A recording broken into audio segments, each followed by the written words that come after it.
Welcome to Coruzant Technologies, home of the Digital Executive Podcast. Do you work in emerging tech, working on something innovative, maybe an entrepreneur?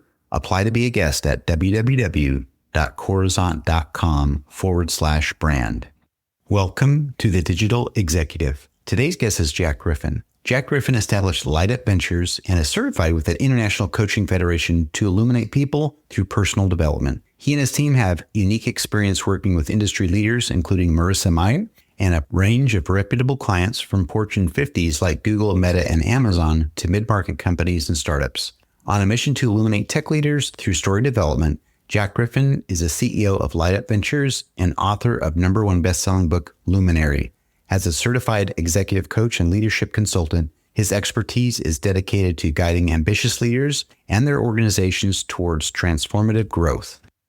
Well, good afternoon, Jack. Welcome to the show. Thanks for having me, Brian. Great to be here. Absolutely, my friend. I appreciate it. You taking the time, especially I'm in Kansas City. You're in the Bay Area, Northern California, and I really appreciate you taking the time. I know it's a couple hour difference, but again, the hard thing is getting calendars to sync up. So thank you. So Jack, if you don't mind, I'm going to jump right into your first question. Light Up Ventures is built around the idea of illuminating tech leaders. What is the defining moment or insight that inspired you to create a company centered on story development and executive coaching? Great question, Brian. And for us, really goes back to our roots, and thankful for the opportunities I've had to work with some really top leaders around the tech industry for a while.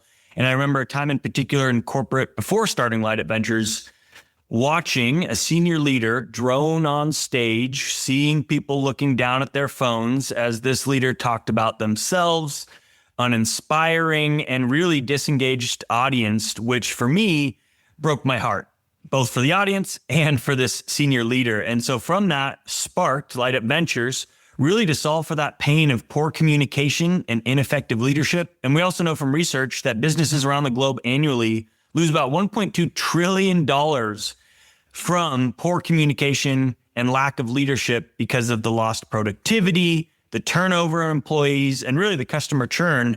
And so that was really a defining spark for us, and we've continued on that mission ever since. That's awesome. And it's funny, you learn from things like that. It's painful, whether you're that person or you're actually sitting there and going, oh my gosh, I wish this guy knew or gal knew how painful this was for this audience. So I appreciate that. Jack, you've worked with some of the world's most influential leaders, including Marissa Mayer, Yahoo, and executives from Google, Meta, and Amazon. What leadership traits or communication habits consistently separate top-tier leaders from everyone else?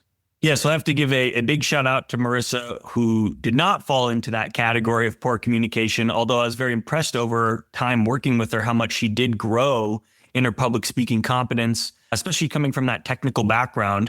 And so what really stands out to us, really primarily focusing on technical leaders, is two things. From a leadership standpoint, systems thinking, and from a communication standpoint, it's about that balance of being informative and inspirational. For systems thinking, I like to reference a book, a classic by Peter Senge, The Fifth Discipline. He did research of top performing organizations around the world and found that the learning organization that thinks systematically about their work, those are the top performing organizations, because those leaders think of themselves and their teams as a component and part of a bigger picture. And when you recognize you're part of a bigger system, you also start to realize that you can either be seen as generating value, high leverage generation of your value and the team and your output, or seen as a dispensable cost center. And it's the leaders that recognize how they can bring leverage to the system and really amplify their impact are the ones that stand out. And then within that system, those leaders who communicate informative and inspirational. And so I like to use a metaphor because I'm out in the mountains near Lake Tahoe. I love to burn wood in our wood burning fire.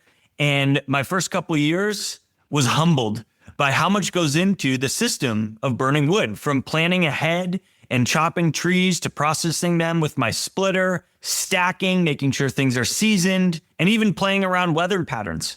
And so thinking of that systematically, I can then be much more effective in burning my wood.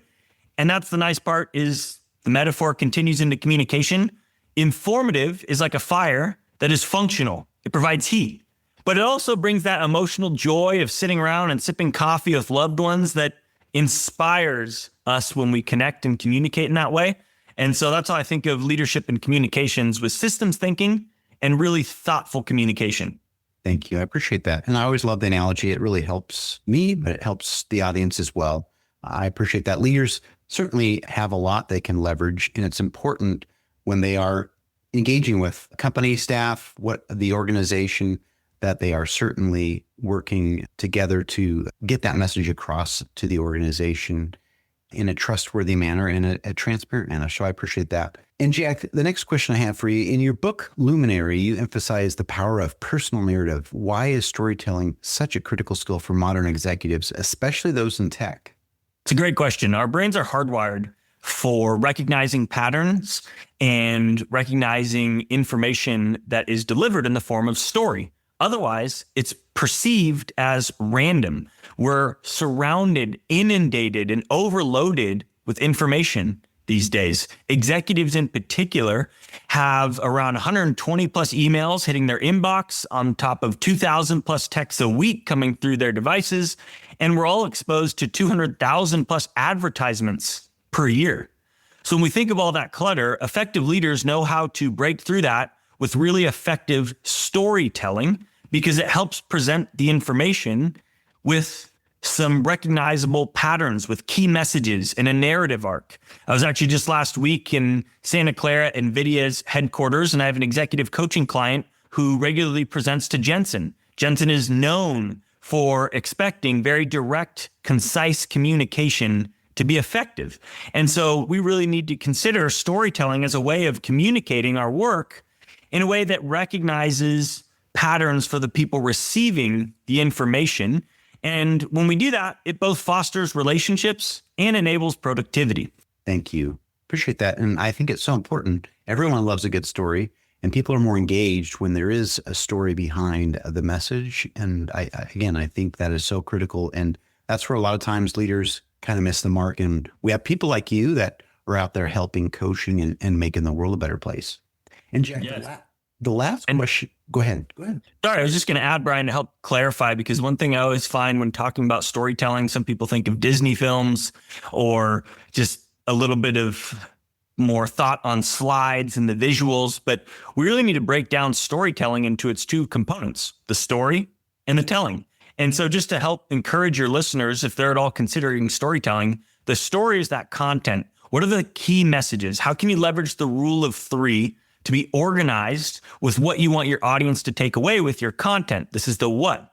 But equally as important, and sometimes for research, we see that the delivery, the nonverbal communication is even more important. How we say it with our gestures, our posture, our eye contact, the vocalization. So just hopefully a helpful tip for your audience to remember both the content for story and the telling in the way they deliver it to be really effective in their communication.